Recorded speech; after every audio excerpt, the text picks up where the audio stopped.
teacher's lounge. This is a real fight. This is not a drill.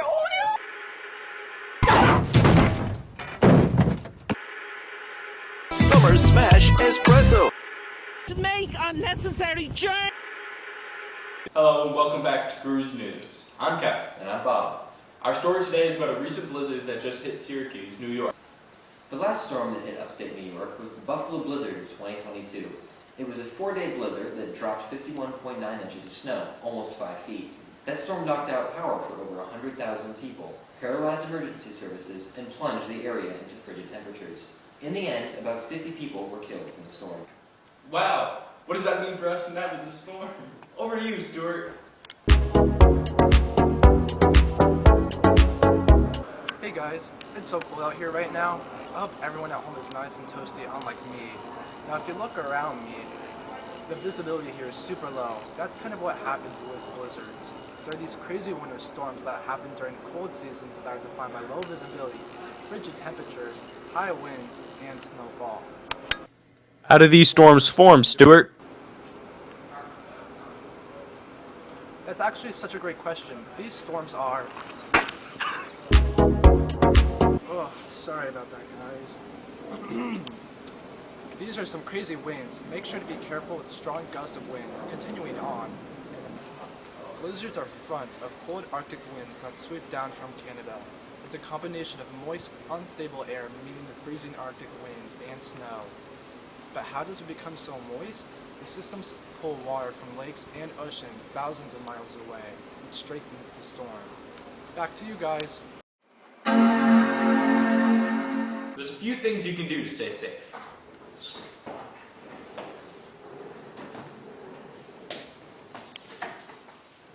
One, stock your food pantry with non-perishable items. Buy water bottles in case pipes freeze and stock up on your medications.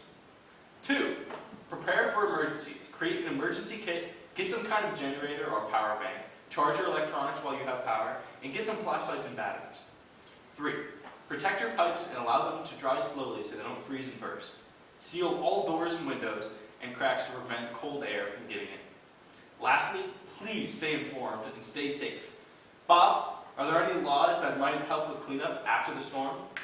In case you're wondering about how the city or government might help protect us, here are some laws that help ensure our safety. The state of New York has no laws that determine our protection from blizzards. However, the federal government does. The federal government has a few laws that help with cleanup and keeping us safe. In 1988, the Stafford Act was created to establish a procedure to approach disaster management. In 2000, the Disaster Mitigation Act amended Stafford Act, focusing on pre-disaster planning. FEMA, or FEMA, began requiring hazard mitigation acts. In 2018, the Disaster Recovery Reform Act increased FEMA engagement with local governments to help with disaster response and prevention. And as of recent in 2021, the Infrastructure Investment and Jobs Act increased the regulation for buildings to better prepare for disasters. These laws are the reason we have salt trucks and people who help de-ice the streets, as well as send us supplies after the storm. Let's see what's going on with Stewie out there. Alright, I think I see someone walking down the street. We're going to try and interview her so we can get her thoughts on the blizzard. Alright, follow me.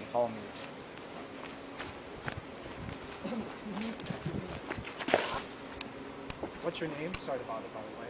My name is Jalissa. What do you want? Why are you out here? What do you do for a living? I teach high school and I'm schlepping there now. Art school's closed? Girl, bye. For this tiny flurry, this isn't enough to cancel school. Well, what's your thoughts on this blizzard then? Well, it's certainly more snow than we've been getting. That's for sure. It took me 10 minutes to move all the snow out of my door this morning. Well, I already see so much snow happening. Are you worried? I mean, a little bit. But we're getting lots of snow all of the time, and this is a little bit more than normal. If this goes on for too long, the snow might pile up and trap people in their homes. As long as people stay on top of their shoveling, I think it's fine. Alright, thank you for your time, and now back to the broadcast. Yeah, that's what I thought.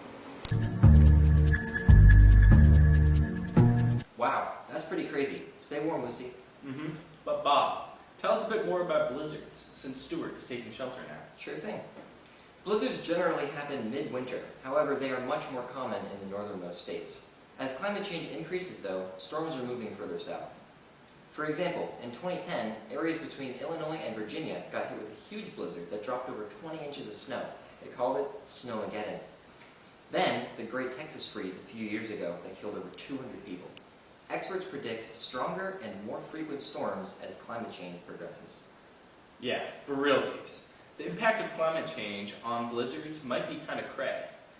Climate change is going to lead to more moisture from increased temperatures. That said, increased amount of moisture is brought in from the ocean and the storm, which makes snowfalls and stronger winds. Well, that's it for tonight's segment. Good night, everyone.